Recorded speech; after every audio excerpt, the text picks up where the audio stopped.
알고는 싶은데 읽기엔 바쁜 우리를 위한 독서 대행 콘텐츠 직독잡설 시작합니다.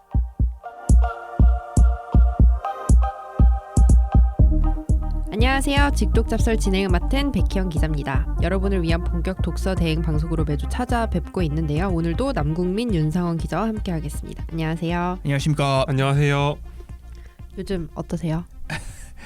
요즘이요? 저희가 큰 변동이 있었죠. 무슨 변동? 우리 다 팀이 바뀌었잖아요. 그러네요. 저희 인사이동이 있어가지고. 그런가요? 지난번에 그렇죠. 우리 왔을 때는 팀이 바뀌기 전이었나? 우리 지난번 녹화했을 땐 바뀌기 전이었지. 바뀐 후긴 했는데 그때 너무 정신없이 녹음하느라고 사실 맞아. 몰랐을 겁니다. 이제 본격적으로 새로운 팀으로 다 각자 가게 됐죠. 그쵸. 네. 저는 이제 국제팀에서 이제 사회기획팀으로 가게 됐고. 사회기획팀 정체가 뭔가요? 20대를 탐구하는 팀으로 갔죠. 저도 잘 모르겠어요. 20대를 탐구하는데 전 30대인데 잘 모르겠습니다. 그렇게 말씀하시면 그 팀에 있는 분들이 되게 슬퍼하지 않을까요? 김 기자? 아니 저는 근데 있는 분들 별로 30대가 없어. 좋아하는 거를 하려고요. 그래. 윤상원 기자 어디로 갔죠? 저는 사회기획팀에서 금융팀으로 옮겼습니다. 제일 좋은 데로 갔어. 좋은 데라기보다는 돈을 너무 벌 수 있는 어려워가지고. 곳으로 갔어. 근데 여기 들어온다고 돈을 벌 수 있는 게 아니에요. 그래. 제가 아시다시피 저는 이제 막 무슨 보도 자료도 되게 불친절하게 이렇게 숫자만 있는 보도 자료를 처음 봐가지고. 한국은행으로 갔잖아요. 뭐 돈 벌려서 어떻게 돈 벌어 거기서? 그죠? 뭐 투자 이런 거 듣지 않나 그래도? 그런 거 없어요. 없어요? 네. 그 들어서 돈 벌려면은 제 박사님들이 다 부자 됐죠. 남궁민 기자 똑같잖아요. 저는 똑같죠. 근데 그러고 보니까 네. 교육팀 계속 똑같은 가는. 교육팀인데 똑같네. 그러니까 이제 뭐 큰 그렇죠. 뭐 사내에서 부서가. 좀 변동이 있었으니까. 네. 아무튼 뭐 그렇습니다. 새해가 되니까 새해 또 우리 새해 첫 녹음이죠. 그러고 보니까 아닌가? 아니에요. 지난번에 저 혼자- 했잖아요. 아니 왜 이렇게 혼자 과거에 살고 계세요? 그렇네. 저번 2주 전에 녹음은 저번 녹음은 다 어디로 가고? 이번 달 너무 지난번에 정신없이 레졸루션도 얘기했잖아요. 그렇네. 아니 그리고 이번 대체 무슨 일이에요, 남궁미죠? 뭐 신상의 변화가 있습니까? 요즘에 단톡방에 말도 없어요, 그쵸? 네, 저희 일단 휴가라 가지고 오늘부터. 휴가구나. 휴가여 가지고요. 그렇습니다. 그렇습니다. 요즘 바빠 가지고 휴가 계획이 어떻게 돼요? 아무것도 안 세웠어요. 너무 시간 소진해야 돼 가지고 쓰는 거라 가지고 그렇게 억지로 소진하는 거예요, 그러면? 아니요. 근데 쓰질 않고 너무 버텨 가지고 네. 이제 뭐 다 써야죠. 날아가기 전에 써야 돼 가지고. 저도 남았어요, 6일. 근데 제주도 여행 이런 데 갈만 한데 그냥 집에만 박혀 있는 거예요? 좀 계획을 못 세우고 하게 돼 가지고 뭐 어허. 코로나고 하니까 어디 가겠습니까? 전 이번 휴일에는 휴가 때는 큰 계획이 있지만 거기까지. 왜 거기까지예요? 뭐 내 사생활이야. 예? 근황이 다 시원찮네요. 다 편집당하겠다. 아무튼 책 이야기로 들어갈까요? 네. 오늘 책은 지난번에 하던 지리의 힘을 이어서 하는 거죠? 그렇습니다. 저번 지리의 힘은 중국 편이었고요. 오늘은 중국이 이어서 또 다른 강대국인 미국 편을 하게 됐습니다. 저희가 이거를 좀 한지 꽤 됐잖아요. 지금 그러면은 어떤 책이었는지 좀 기억이 가물가물한데 설명 좀 해주시겠어요? 네, 이 책은 저번에도 이제 저번 편에도 말씀드리긴 했는데 세계 주요 국가들의 그 지리를 중심으로 안보와 문화 등을 설명하는 책입니다. 이 책을 쓴 분이 뭐 어디 중동 특파원도 다녀오시고 되게 외교를 오래 출입하신 영국의 기자가 쓴 책이에요. 그래서 그 나라 문화나 정치 이런 거에 초점을 맞추지 않고 지리적인 부분에 초점을 맞춰서 설명을 했거든요. 그래서 중국 편에서는 중국이 뭐 얼마나 큰 땅덩어리인지 그리고 각 지역마다 어떤 지리적 특성이 있는지 이런 지리적 특성이 정치에 어떤 영향을 미치는지 그때 그렇게 알려드렸습니다. 기억이 잘 안 나시는 분들은 지난번에 저희가 녹음을 했던 중국 편을 다시 듣고 오셔도 될 것 같습니다. 네, 뭐 그렇게 해주시면 감사하겠지만 바쁜 현대인이다 보니 뭐 잠시 이렇게 짧게 요약을 해드리자면 그때 이제 그 화북 평야를 중심으로 중국이 시작을 했고 이 땅덩이들이 남쪽 그리고 서쪽으로 넓어졌다. 그 과정에서 뭐 신장 위구르 자치구나 티베트 같은 우리가 뉴스에서 흔히 들어봤던 네. 이제 그런 지역을 점령을 했고 그 두 지역이 단순히 뭐 국토의 넓이나 인구적 측면에서 중요한 게 아니라 사실 지정학적인 이점 그리고 안보적인 이점을 가지고 있는 지역이라고 그렇게 요약을 해서 말씀을 드렸습니다. 이거 기억나네요. 그때 화북평야를 북중평원이라고 해가지고 그때 뭐라 했었죠. 그죠. 그러니까 번역이 너무 어색하다고 그때 말씀을 드렸는데 이 부분이 제가 보기에는 미국 편에서도 딱히 고쳐지지 않은 그 되게 번역 투의 말투가 계속돼서 읽기에는 좀 불편했던 것 같긴 해요. 이게 이렇게 인기가 있을 줄 몰랐나 봐요. 그때 번역할 때 당시에는 이 책이. 그렇죠. 이때 2016년도인가 나왔던 것 같은데 그때 이게 이렇게 인기 있진 않았는데. 그렇죠. 지정하게 그때 사람들이 별로 관심이 없었어가지고. 사실 지금도 그렇게 관심 있는 사람들이 많지는 않지 않나요? 그렇긴 하죠. 그러니까 이게 예능에 한번 떠서 맞아 확 맞아. 이제 불이 붙은 거지. 사실 제가 솔직히 말씀드리면 제가 이걸 하고 있긴 한데 우리가 이거를 질의를 한번 훑어볼 의미가 있다 이런 측면에서 이거를 하고 있는 거지. 책 자체가 대단히 술술 읽히고 뭐 그렇다고 보기에는 힘들거든요. 근데 이게 다들 관심들이 많으신가 봐요. 저희가 그 청취 횟수 이런 걸 쭉 보는데 네. 저번 지리인 편이 꽤 그 뭐랄까 조회수가 높았습니다. 재밌게 아 보시나 맞아요. 봐요. 네네. 봤어요. 꽤 재밌게 조회수가 보시나 봐요. 높더라고요. 그래요. 오늘도 한번 그럼 미국 편 재밌게 한번 해주세요. 그쵸. 이제 본격적으로 좀 미국 편을 좀 소개해 주세요. 자, 근데 일단 먼저 이 책 내용을 소개하기 앞서서 미국이 땅이 넓다는 거는 뭐 우리 만백성이 아는 거잖아요. 근데 미국 면적이 세계 몇 위인지 혹시 두 분 아세요? 4위 4위? 4위. 엄청 크긴 한데 찍었어요. 한 4, 5위권 그 안에 있을 것 4, 같아요. 5위권. 네, 크긴 크죠. 세계 3위예요. 그렇게 커요? 아, 근데 여기서 어. 또 질문이 미국이 더 넓을까요? 중국이 더 넓을까요? 왜냐하면 중국은 우리가 다 땅덩이가 넓은 나라의 상징처럼 여겨지니까. 맞아. 중국이 넓을 것 같은데. 저는 근데 미국은 알래스카가 있으니까. 맞아. 그러니까 그래도 미국이 좀 더 클 것 같아. 네, 맞았어요. 그러니까 미국이 진짜 정말 종이 한 장 차이로 더 넓고 중국이 더 작아요. 우리나라는 몇 위예요? 100몇이 하나? 그럴걸요? 우리나라가 세계 107위입니다. 그쵸. 아. 102 정도 하죠. 제가 네. 그때 찾아봤거든요. 2017년 국토교통부 자료 기준으로 아니, 근데 근데 말씀드리죠. 북한하고 합치면 좀 올라가죠. 그것도 그렇죠. 근데 그것 뭐 코딱지만한 거야. 코딱지 제가 붙여봤자. 근데 땅 넓은 거 별로 안 좋은 것 같아요. 저는 왜냐면은 왜요? 왜요? 근데 우리 고등학생 때 네. 가고 싶은 대학교 캠퍼스 크면 좋을 것 같잖아요. 근데 다녀보니까 어때요? 캠퍼스 넓으면 안 좋아요. 저는 모르겠어요. 캠퍼스 큰 대학을 안 다녀봐가지고. 상원시가 굉장히 작은 캠퍼스를 그렇죠. 다녔고 이제 한국외대가 거의 한국외대가 서울에서 제일 작은 캠퍼스 아닌가요? 와 보셨어요? 혹시 두 분 외대 와 보셨나요? 가봤어요. 저는 옆 학교잖아요. 아, 그렇죠. 근데 전 가봤는데 솔직히 네. 캠퍼스 같지가 않고 그냥 건물들이 단과대 몇 개 있어. 정도죠. 네. 아니 그러니까 정문에 서 있으면은 후문과 그 캠퍼스 전 네. 건물이 보이는 진짜 아마 유일무이한 서울권 대학. 근데 그게 다녀보면 좋아요. 좋죠. 그러니까 이게 에이. 국토도 비슷해. 아니 근데 솔직히 좋긴 해요. 솔직히 서울대가 더 좋다. 이게 무슨 그 당연한 건데 아니 그러니까 서울대 면접 뭐 이런 거 근데 서울대도 솔직히 까놓고 저 시간표 짤 때 근데 백경 기자는 시간표 짤 때 그 건물과 건물 간 거리를 고려를 하고 시간표를 짰었나요? 학교 그건 다닐 때? 그렇죠. 그건 짰죠. 짜야죠. 기본이죠. 외대는 그럴 필요가 없어요. 그러니까 절대 그럴 필요가 없어요. 슬프다. 그러니까 제가 이 얘기를 왜 하냐면은 땅 넓이가 너무 넓잖아요. 중국처럼. 그러면 어디 친척을 만나러 가도 막 대여섯 시간을 써야 되고 이러는 거예요. 근데 우리는 아무리 넓어도 반나절이면 다 만날 수 있는 생활권이고 인프라를 갖추기도 좋잖아요. 그러니까 너무 땅 넓이에 집착할 필요가 없다. 그리고 우리 땅 잘 넓어봤자 모르겠는데. 아니 아무튼 땅 알겠어요. 넓어봤자 뭐 다 서울에 모여 사는데 그 나머지 땅 넓어봤자 뭐합니까? 아니죠. 생각해보면. 땅이 넓으면 서울에 안 모여 살겠죠. 아니죠. 미국처럼. 아니, 그러면은 미국은 다 뉴욕에도 미국 흩어져 살고, 사는구나. 그러니까. 이거 무슨 뉴욕에도 살고 DC에도 살고 다 그렇게 살겠죠. 뭐 별로 지가 어쩌다 보니까. 근데 뭐 아무튼 결과론적인 얘기긴 돌아가서요. 한데 중국이 그래서 미국보다 더 작다고요. 네, 뭐 일단 세계 다른 통계를 좀 소개를 해드리자면 세계 2위가 캐나다고 1위가 진짜 넘사벽으로 러시아입니다. 근데 진짜요? 러시아는 근데 그쵸. 왜냐하면 그 시베리아가 아. 너무 넓기 때문에 뭐 사실 실효적으로 머물 수 있는 땅으로 따지자면 뭐 미국이 더 넓을 수도 있다고 보고 왜냐하면 캐나다도 마찬가지고 러시아도 마찬가지고 아까 말씀드렸듯이 이제 그 툰드라 지대가 너무 넓으니까 사람이 사는 땅은 적죠. 두 나라 다. 그렇습니다. 미국이 그만큼 생각보다 그러니까 뭐 넓긴 넓은데 세계 4위고 중국보다 넓다는 걸 사실 아시는 분들이 생각보다 많지는 않더라고요. 근데 이게 의외예요. 이게 중국하면 땅이 큰 나라, 사람 많은 나라 얘기하는데 미국이 더 넓다니까. 미국이 진짜 생각보다 정말 진짜 큰 큰 나라예요. 나라인 거죠. 그렇게 큰 나라예요. 근데 이제 뭐 미국이 처음부터 이렇게 큰 나라로 시작하지는 않았을 거 아니에요. 저희가 처음에 그 판타지랜드에서도 얘기를 했지만 혹시 판타지랜드를 안 들어보신 분들은 이제 뒤로 돌아가서 판타지랜드도 한번 들어보시면 좋을 것 같아요. 2화입니다. 2화. 네, 2화.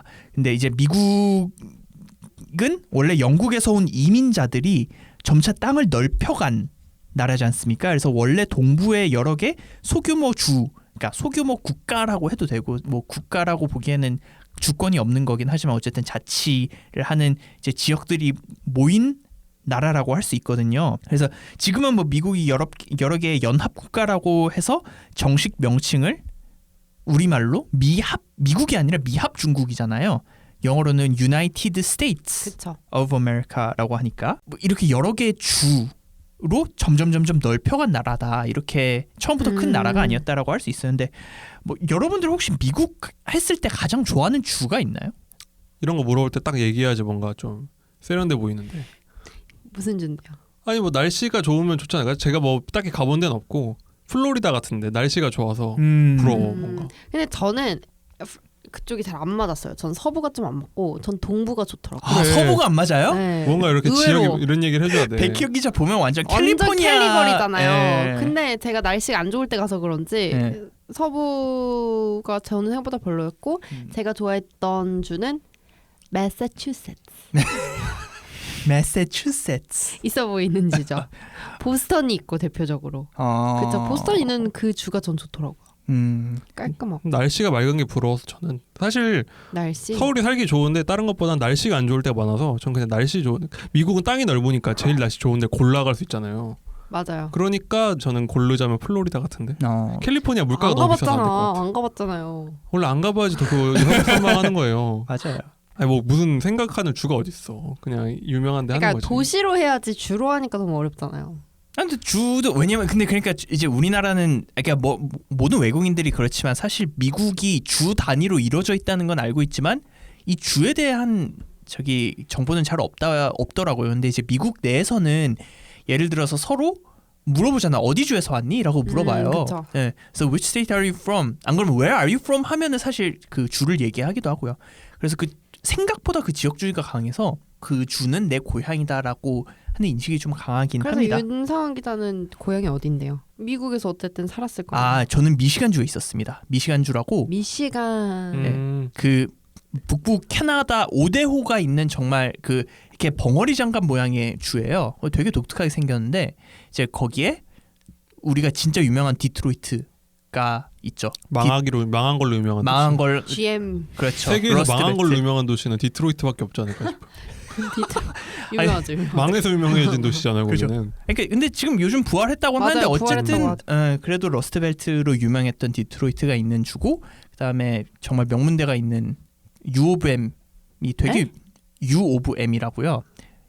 University of Michigan이 네. 그럼 University of Michigan이라고 해줘야지 U of M이라고 U of 하면은 M이라고 다들 통칭을 해요. 그래요? 네. 알겠어요.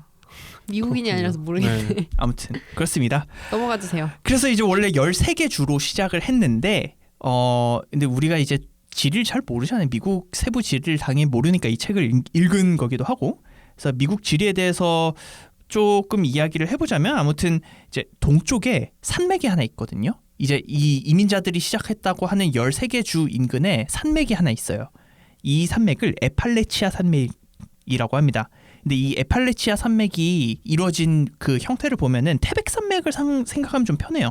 왜 우리나라도 한반도 동쪽 해안가와 이렇게 평행하듯이 이렇게 비슷하게 이렇게 태백산맥이 그 배치가 되어 있잖아요. 에팔레치아 산맥도 마찬가지예요. 동쪽 해안가와 좀 거리를 두고 세로로 쭉 산맥이 이어져 있어요.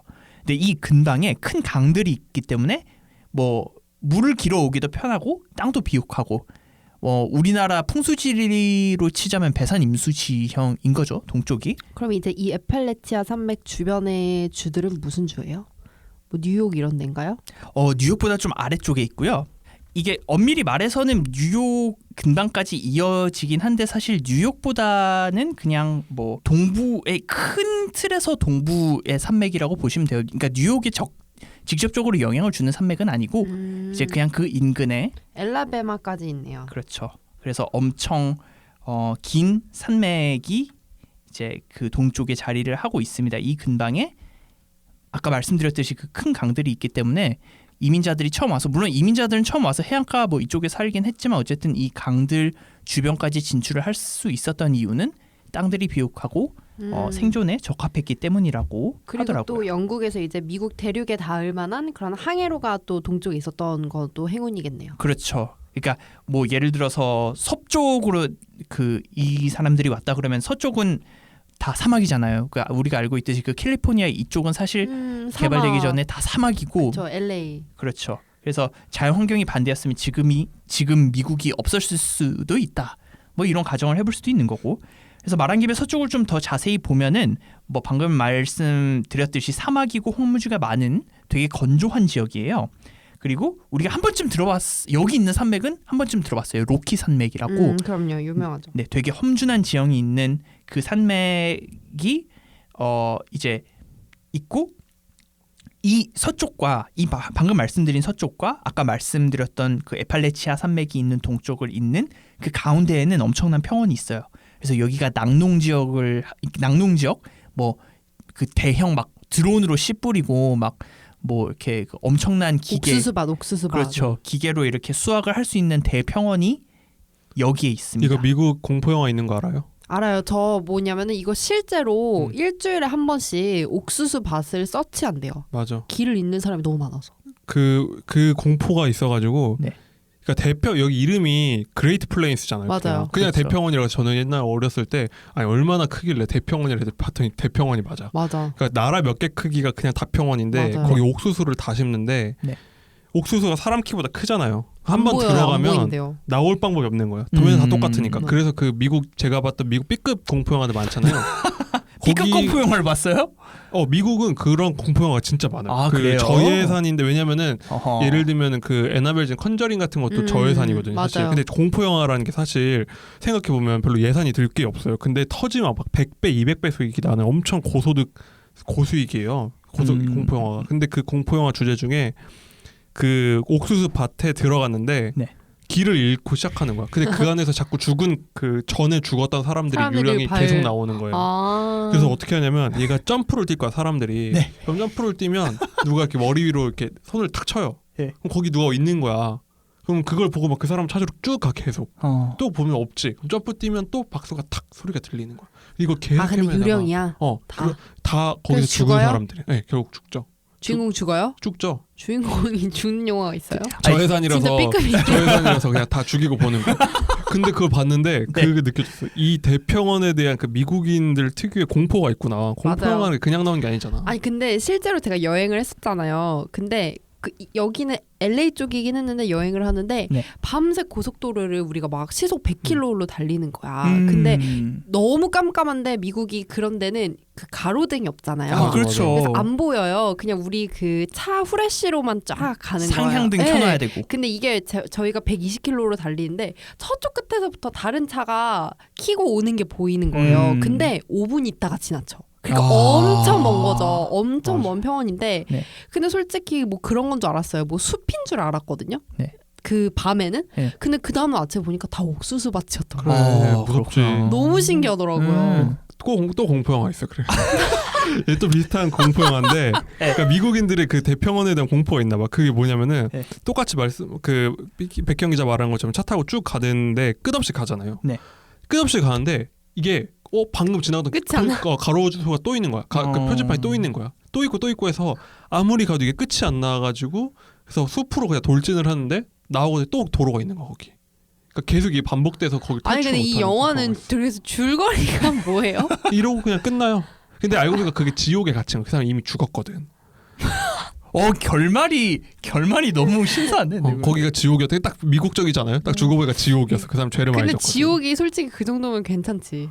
근데 그 영화 보잖아요. 진짜 뭔가 무서워요? 공포가 있어. 뭔가 이걸 끝낼 수가 없다는 공포가 있는데 근데 음. 그 영화들을 보면서 우리가 맨날 뭐 그러잖아. 와 미국은 뭐 직선으로 뭐 직진만 한 10시간 한다며 이런 얘기 하는 게 맞아요. 미국인들 입장에서 이게 한편으로 엄청난 공포일 수가 있는 거죠. 맞아. 이 뭔가 이 큰 실제로 진짜 그거에서. 그게 신기하더라고요. 그러니까 그 여행할 때. 공포 영화들 보면서 저는 간접적으로 우리는 그럴 수 없잖아요. 우린 그럴 수 없지. 우린 그럴 일이 없잖아. 그렇죠. 근데 간접적으로 경험을 한 거죠. 미국의 지리감 그런 거를.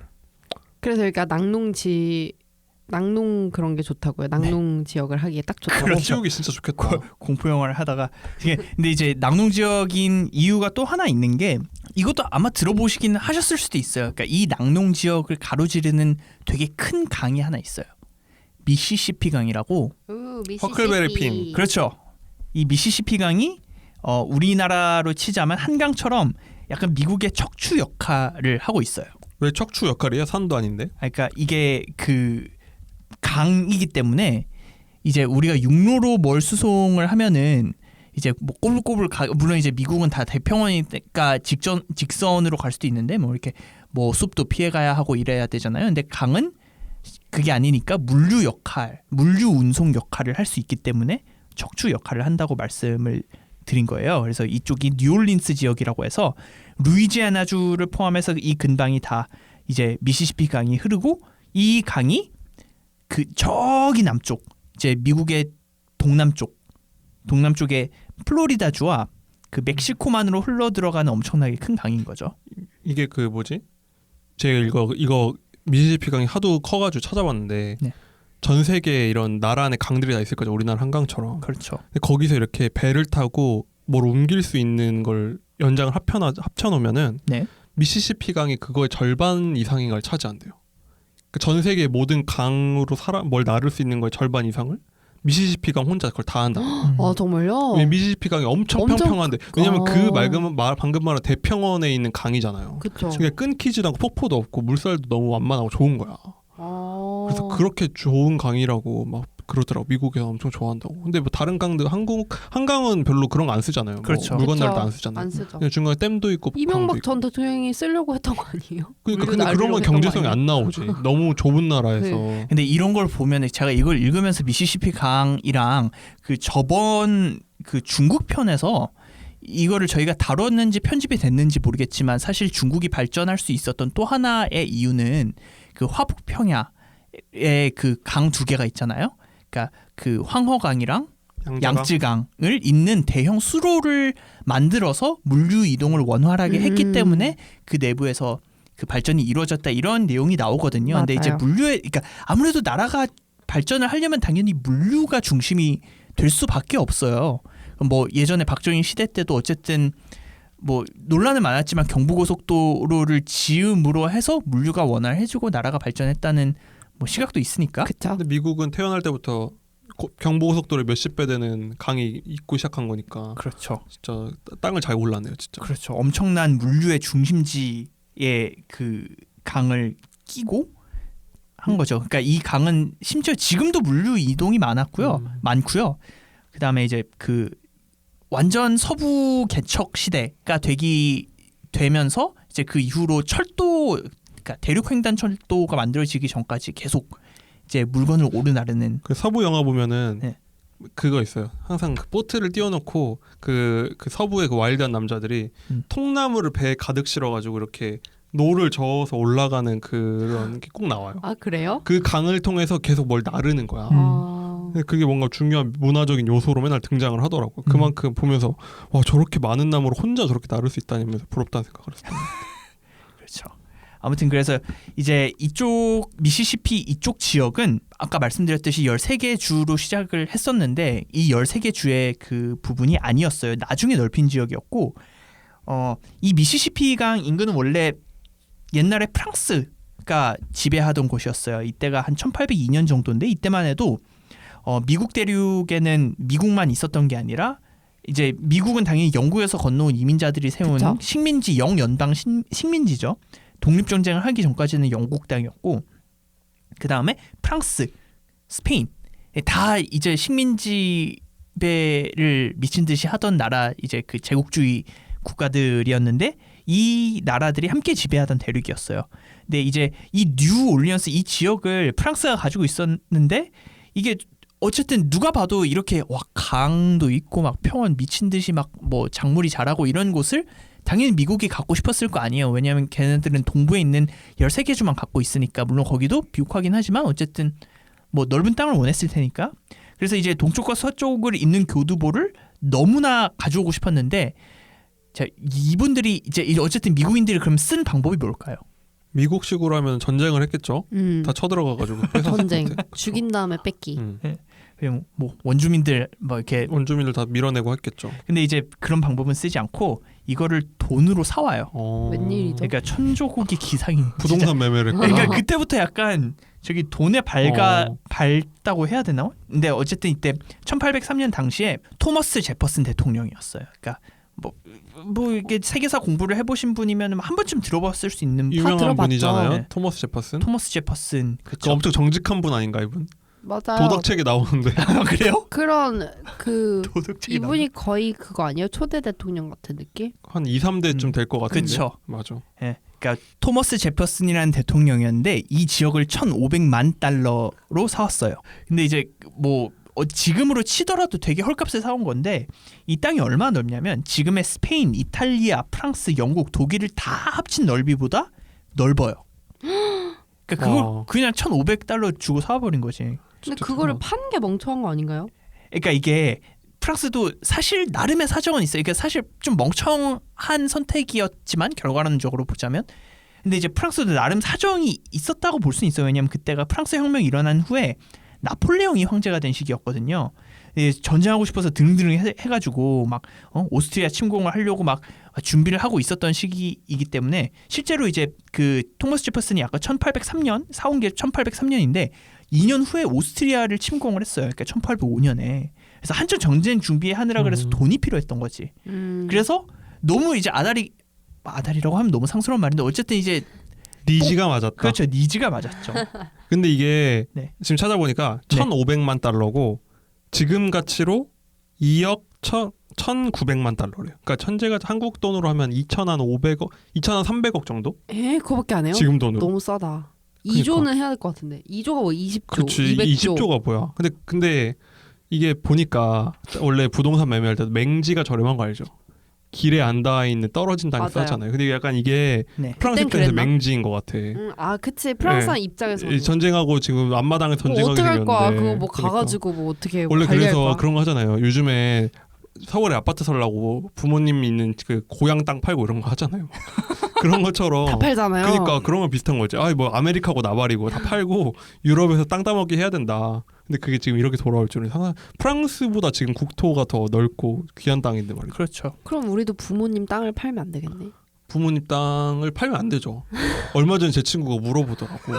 부모님 조상 땅을 발견했는데 300평 정도가 제방 지목으로 묶여도 제방 하천 가에 제방이래요. 야. 그래서 나한테 이걸 세금 내고 받을까 말까를 물어보더라고.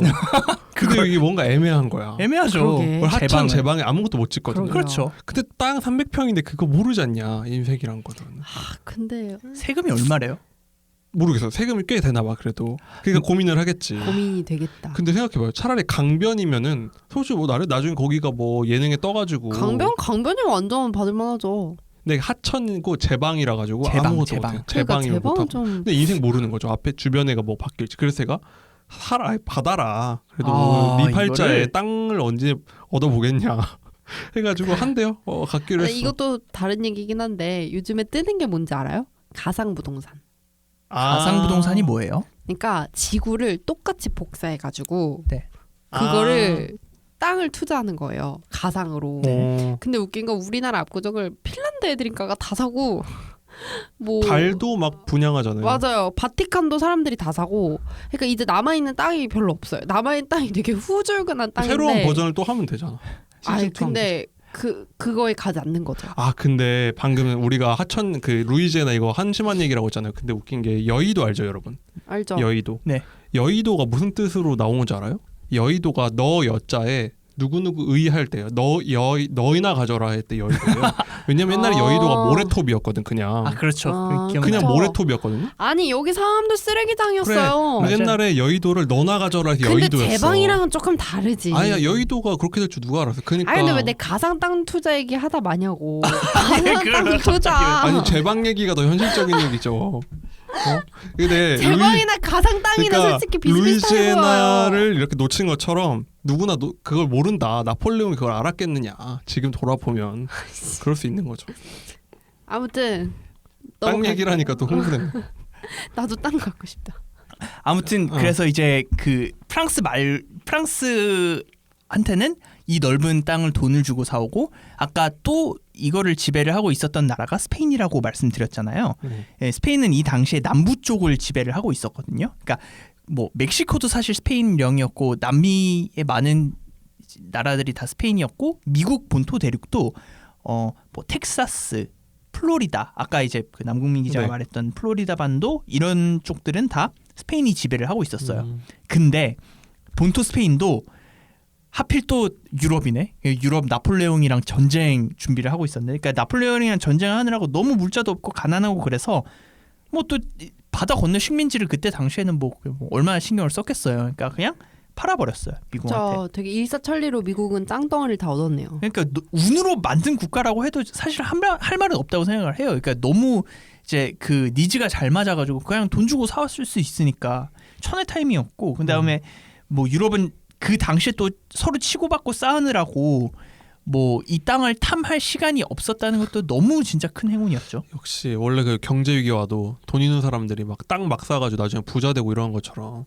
옆 동네끼리 전쟁 나고 지금 상황이 안 좋아질 때 딱딱 먹은 거잖아요. 지금 다 보면은. 그렇죠. 그렇죠. 그리고 우리 판타지랜드에서 봤잖아요. 다들 뭔가 허황된 마음으로 왔는데 그 일사천리로 되니까 더 사람들이 허황되지는. 그래. 아 이렇게 하면 된다. 그렇죠. 하면 된다. 그 맞아요. 그러니까 이거 판타지랜드랑도 이어질 수 있는 부분인 것 같아요. 하면 된다라고. 하니까 되네 뭐 하는 거죠. 아무튼 이제 남은 거는 그러면은 이제 스페인한테 사오고 나서 남은 또 부분이 있어요. 바로 서부. 캘리포니아, 네바다, 애리조나 이 극서쪽, 아까 사막이라고 말씀드렸던 이 지역도 이제 미국이 사오고 싶은 거죠. 아니, 사온다기보다 이제 내 땅을 하고 싶은 거죠. 근데 이 나라들은, 이 나라가 아닌 이 지역은 멕시코가 지배를 하고 있었거든요. 근데 멕시코는 아까 말씀드렸듯이 원래 스페인의 식민지였는데 1821년 스페인으로부터 독립을 해서 이제 그냥 온전한 독립 국가로 살고 있었어요. 그래서 스페인이 남쪽 플로리다 이쪽 반도를 넘겨도 이쪽은 당연히 미국한테 안 갔겠죠. 근데 이제 뭐 돈 준다 그래도 솔직히 멕시코가 돈을 받을 리는 없죠. 왜냐하면 어쨌든 그 뭐 유럽처럼 당장 물자나 돈이 필요한 상황은 아니었을 테니까. 그래서 이제 어떻게 할까 고민을 하다가 멕시코 당시 인구가 한 620만이었고 미국은 그 뭐 전체 미국 대륙을 지배를 하지 않고 있었음에도 960만이었어요. 그러니까 이제 막 전쟁을 할 수 있을 것 같은데 하면서 드릉드릉한 거지. 그래서 또 미국식으로 전쟁을 한 판 했나요? 근데 이제 결론적으로 말하자면 전쟁을 하고 싸우긴 했는데 뭐 처음부터 그렇게 하진 않았고 계속 전에 있는 그 부분을 말씀드리는 것 같긴 한데 이제 그 중국 편에서 중국이 티베트와 위구르 지역을 점령한 방법 중에 하나가 그 화북평에 있는 본토 한족들을 위구르와 티베트 지역으로 이주시켜서 살게 했다고 말씀드렸잖아요. 그러니까 이거랑 맞아요. 되게 유사해요. 그러니까 처음부터 군대를 만들어서 쳐들어갈 수는 없으니까 이주민들이 그 멕시코와 그 미국의 접경지대에 정착하도록 막 장려를 해요. 뭐 이제 뭐 지원금도 주고 그랬겠죠. 그래서 접경 지역에 자연스럽게 사람들이 살게 되고 뭐 자연스럽게 텍사스 안쪽으로 그 멕시코가 지배하는 그 지역으로 흘러 들어가도록 유도를 한 거죠. 그 지역은 점령을 한 건 아니니까 뭐 이제 지역으로 보내지 못했지만 뭐 그런 식으로 유도를 하다가 1830년에 텍사스 쪽의 인구가 한 2만 명 정도를 넘겼어요. 미국인들이 가지고 있는 미국인 인구가. 그래서 진짜 전쟁을 해볼 만한 상황이 된 거죠. 그래서 당시 멕시코계 스페인어를 쓰는 카톨릭인들은 뭐 아까 뭐 한 수천 명 그거밖에 안 됐으니까 진짜 싸워볼 만한 건데. 그래서 1935년 텍사스에 정착한 미국인들이 1835년에 그 텍사스 혁명을 일으켜요. 그래서 독립을 선언한 뒤에 이제 한 10년 뒤에 미국에 붙어버리는 거죠. 뭐 혁명이야 이거 그냥 괴뢰정부 세워가지고서는 그런 거죠. 자기들이 뒤로 선동해놓고 이걸 미국 사람이 썼으니까 텍사스 혁명이라고 하지. 맞아요. 멕시코 사람들이 들으면은 좀 화날 만한 일 아닌가요? 그쵸. 뭐 솔직히 했다고 혁명이야? 그렇죠. 멕시코 사람들 입장에서는 황당한. 근데 만주국도 혁명이라고 할 수 있는 상황인 것 같은데. 그렇죠. 아무튼 그렇네요. 괜히. 근데 텍사스 혁명이라는 게 그러니까 독립국가를 세웠다는 얘기인 거잖아요. 자기들이. 그렇죠. 근데 이게 미국으로 붙은 거니까 솔직히 까놓고 뭐 독립국가라고 하기에도 미국 이런 걸 잘해요. 미국 나중에 파나마 운하 뚫고 싶어가지고 파나마라는 나라를 만들었잖아요. 맞아요. 그것도 안에 쿠데타를 이렇게 종용해가지고 하와이를 통합할 때도 그렇게 했거든요. 그 안에 그렇게 선동해가지고 그 안에 이제 자기 나라 사람들 보내가지고 왕 협박해가지고 해병대 투입해서 결국은 딱 나라 붙게 만들었는데 미국이 약간 이거를 다양한 방식으로 해보니까 좀 이렇게 기술이 쌓인 것 같아요. 보면. 그러니까 이게 역사에 이런 방법이 내재되어 있는 거. 우리는 별로 이런 걸 안 해봤잖아요. 이런 합병을 안 해봤으니까. 우리는 뭐 합병 당하지 뭐 우리가 뭘 해요. 아니 중국도 비슷한 게 중국 머릿수가 많으니까 러시아가 사실 중국이랑 친해 보여도 엄청 경계하는 게 중국 애들이 인구가 많잖아요. 그러니까 시베리아 쪽으로 자꾸 사람들을 보내는 거야. 그러면 생각해봐. 거긴 거의 빈 땅인데 그렇죠. 중국에 그 많은 맞아요. 사람들을 보내면 그냥 중국 도시가 된다는 거예요. 근데 그러다가 나중에 눌러앉는 거지. 그다가 중국촌 생기고 그렇게 돼서 러시아가 굉장히 그거를 경계한다고 하더라고요. 보면서 아 이게 큰 나라들은 다 비슷한 방법을 쓰는구나. 그쵸. 그 생각을 했어. 약간 자기의 체스판에서 보면 쫄병을 약간 움직이는 것처럼 그러니까. 걔네들 다 까에다 갖다 놓는 거죠. 그러니까 지금까지 나온 게 전쟁을 하거나 돈 주고 사거나 그냥 넘겨받거나 네. 반쯤 넘겨받거나 괴뢰국을 세워가지고 흡수를 하든지 사람을 밀어붙이든지. 그 게임 문명이라는 게임도 해보면 네. 그 다른 도시를 먹는 여러 가지 방법이 있는데 딱 남궁민 기자 얘기한 거거든요. 전쟁을 해서 깨부시거나 네. 근데 그건 조금 힘들어요. 맞아. 아니면 두 번째는 뭐냐면은 그 주변에 그 경계선을 계속 넓히면서 사람들을 그쪽으로 이주시켜가지고 확장하는 거예요. 그 영토를. 네. 그러면 나중에 걔네 그 색깔이 점점 우리 색깔로 변하거든요. 그래가지고 결국 넘어와요. 그래. 근데 우리가 문화가 되게 융성하고 네. 그 부국일수록 걔네가 더 빨리 넘어오더라고요. 그 도시가. 그럴 수 있겠다. 자기네를 그냥 가져다 바치는 거지. 그게 나 현실을 그냥 미국인 할래 이러면서. 근데 사실 사실 중국이 한 것도 그거잖아요. 지금 있는 중국 땅도 주나라 옛날에 뭐 손바닥만 하잖아요. 지금 기준으로 보면. 그쵸. 근데 그걸 자꾸 넓힌 게 다 사실 그렇게 맞아요. 한 거 아니겠어요? 그렇죠. 또 그러면 이제 드디어 캘리포니아 이런 데까지 접수를 한 건가요? 그렇죠. 이제 그러니까 전쟁을 해요 결국. 이제 멕시코 역시. 그러니까 계속 상스러워. 그러니까 멕시코가 화가 나니까. 그래서 이제 당연히 전쟁을 일으켰는데 뭐 어쨌든 미국이 당연히 승리할 수밖에 없죠. 인구 차이도 있고 뭐 그동안 전쟁을 해온 것도 있고 그러니까. 그래서 멕시코한테 캘리포니아, 뉴멕시코, 애리조나, 네바다, 유타 이쪽 콜로라도 일부를 다 받아옵니다. 그래서 지금 뭐 비슷한 내륙 국경이 그때 확정이 된 거죠. 근데 이거 생각해 보면 멕시코 역습하고 있는 거 아니야? 멕시코 사람들이 지금 거기로 올라가고 있잖아요. 지금. 그렇죠. 이제 못 올라오게 하려고. 자기들 인구를 밀어넣고 있잖아. 맞아요. 진짜 여기는 그러니까 머리서 싸움으로 하는 거야. 그래서 그렇게 하는 거죠. 네. 너네들도 했으니까 우리도 해본다 약간 이런. 그래서 지금 뭐 바이든으로 바뀌니까 캐러반들이 지금 막 지금 북진하고 있다면서 그 드디어 트럼프 없어졌다 하고서는 그 남미 캐러반들이 9,000명인가가 지금 맞아요. 막 올라오려고. 북상하고 있대요.